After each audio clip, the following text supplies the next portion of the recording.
जय हिंद साथियों। आशा करता हूँ आप अच्छे होंगे। इसी उम्मीद के साथ ये जो रूल्स ऑफ स्पेलिंग पर रहे थे इसकी लास्ट क्लास है। अब आप स्पेलिंग बनाना भी सीख गए होंगे।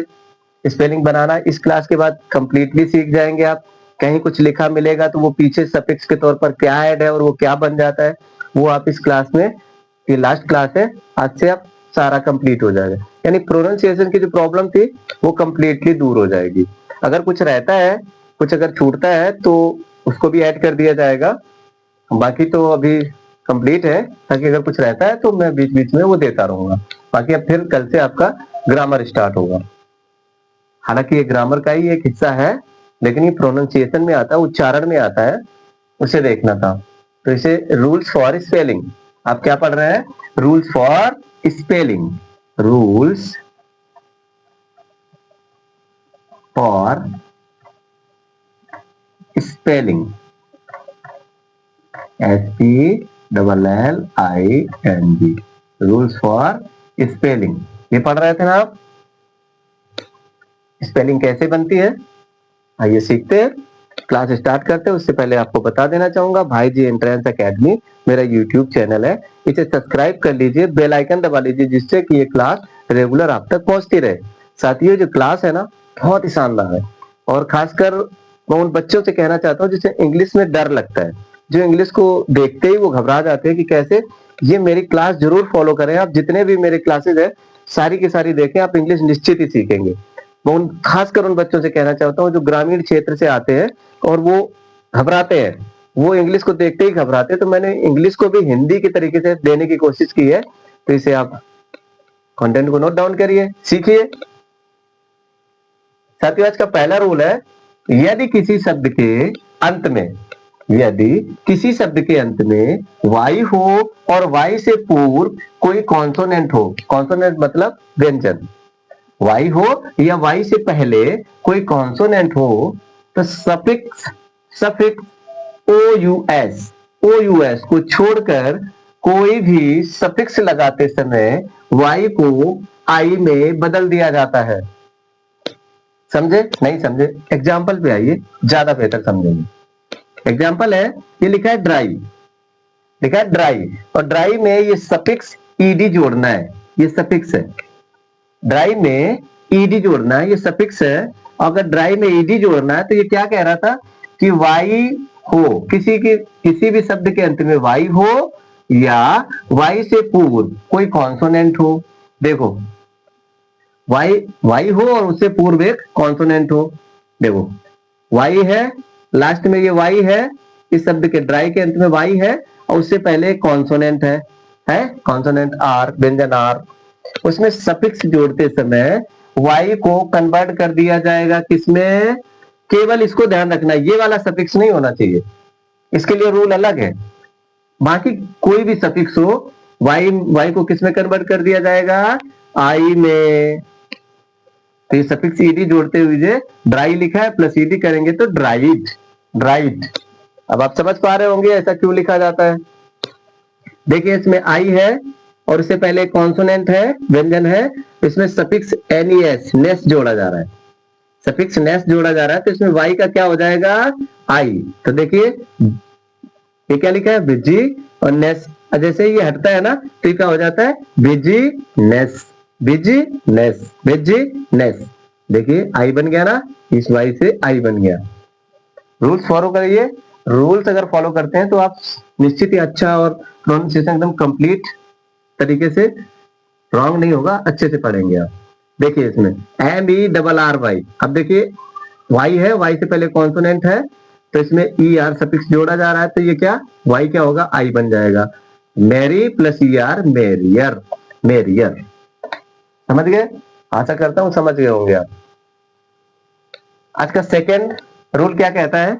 यदि किसी शब्द के अंत में, यदि किसी शब्द के अंत में ई हो तो उसके साथ सफिक्स एवल, ई हो तो उसके साथ सफिक्स एवल, एवल OUS, AGEH अथवा ISH लगाते समय, यदि किसी शब्द के अंत में ई हो तो उसके साथ सफिक्स एवल, OUS एज अथवा IS लगाते समय ई को हटा दिया जाता है। समझ गए, ई हटेगा।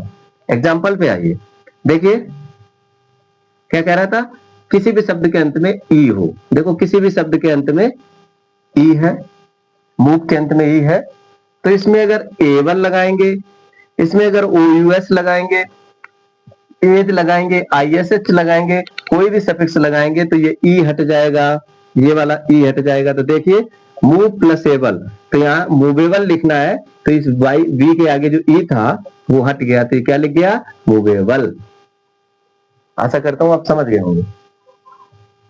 इसे देखिए, ये माइल लिखा है, ई है लास्ट में, तो इसमें एज सफिक्स लगाना है, तो ये ई हट जाएगा, तो ये क्या लिख जाएगा, माइलेज। माइल लिखा था प्लस एज लगाना था, तो क्या लिख गया, माइलेज।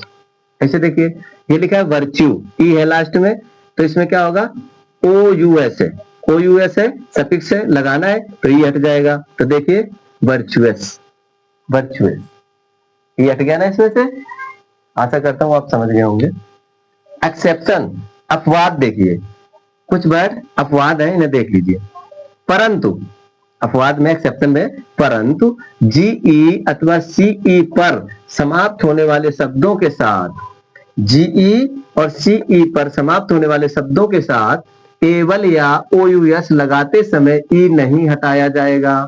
ध्यान रखना, कौन कौन शब्द, GE पे कोई शब्द समाप्त हो रहा हो, CE पे समाप्त हो रहा हो, तो ऐसे शब्दों के साथ एबल लगाओ या OUS लगाओ तो ई नहीं हटेगा। देखिए एग्जांपल देखिए, जैसे देखिए इसमें लास्ट में ई है, अब इसमें OUS लगा रहे हैं, लेकिन एक चीज ये कह रहा था लास्ट में GE हो, तो देखो ये GE है, अभी ई वाला रूल ऊपर पढ़ रहे थे, अब इसमें ये कह रहा था GE और CE, देखो ये GE है, और आगे वाले एग्जाम्पल में देखो ये C, आगे एग्जाम्पल सी वाला नहीं मिला, चलिए कोई बात नहीं, CE भी हो तब भी चलेगा। तो देखिए इसमें GE है, और इस GE को क्या करेंगे, इसमें ई नहीं हटेगा, इसमें ई नहीं हटेगा, तो ये लिखा ये नहीं, courage, courage plus OUS, courage plus OUS courageous, courageous, courageous. अब देखो चेंज प्लस एबल, GE है इस वजह से चेंजेबल, सेम रहेगा, इसमें ई हटेगा नहीं, ये वाला जो ई है ना वो हटेगा नहीं। आशा करता हूँ आप समझ गए। ऐसे CE के साथ भी होता है कि एग्जांपल CE का देख लीजिएगा, बना लीजिए, कोई वर्ड ढूंढिए, नहीं तो हम निश्चित ही अभी करा देंगे। देखिए क्लास ज्यादा लॉन्ग ना हो, शॉर्ट रहे, इस वजह से मैं थोड़ा जल्दी करने की कोशिश करता हूँ और ये नोट डाउन भी कर लेता हूँ, क्योंकि आजकल दुनिया के पास किसी के पास समय नहीं है, तो समय का अभाव होने के चलते ज्यादातर चीजें नोट डाउन कर ली और आपको समझा दिया। आपको समझना है समझ लीजिए, नोट डाउन कर लीजिए, आपका काम हो गया। और जल्दी हम नेक्स्ट सब्जेक्ट लाऊंगा, जो नेक्स्ट होगा वो हम बस जितना बोलेंगे उतना बोलेंगे, लिखेंगे, साथ ही साथ लिखते हुए आपको पढ़ाएंगे। ओके, थोड़ा भी कैमरों का भी इशू है, वो भी थोड़ा सॉल्व हो जाए। देखिए थर्ड रूल देखिए, SY और SE पर, SY और SE पर समाप्त होने वाले शब्द क्या होते हैं, वर्ब। ध्यान रखिएगा, वर्ब मतलब क्रिया, क्रिया मतलब SY और SE पर समाप्त होने वाले क्या शब्द क्या होते हैं, वो वर्ब होते हैं। तथा CY और CE, यहाँ SY और SE था, यहाँ CY और CE पर समाप्त होने वाले शब्द क्या होते हैं, नाउन। ध्यान रखिएगा, बहुत अच्छी बात है, ये रूल्स आपको पता रहना चाहिए। SY और SE पर समाप्त होने वाले वर्ब और CY और CE पर समाप्त होने वाले नाउन। देखिए एग्जांपल देखिए, ये लिखा है प्रोहेसी, प्रोहेसी नहीं है, PB है, प्रोफेसी, प्रोफेसी, प्रोफेसी, और एक है एडवाइस, एडवाइस, एडवाइस, तो ये क्या है, वर्ब है। देखिए SE और SY पे दोनों समाप्त हो रहे हैं, तो ये क्या है, दोनों वर्ब है। अब देखिए यहीं पर यही वाला एग्जांपल, प्रोफेसी, ये CY पे समाप्त हो रहा है, प्रोफेसी, और ये एडवाइस, एडवाइस ये CE पे समाप्त हो रहा है, तो ये क्या हो गए, नाउन, ये वर्ब हो गए, और ये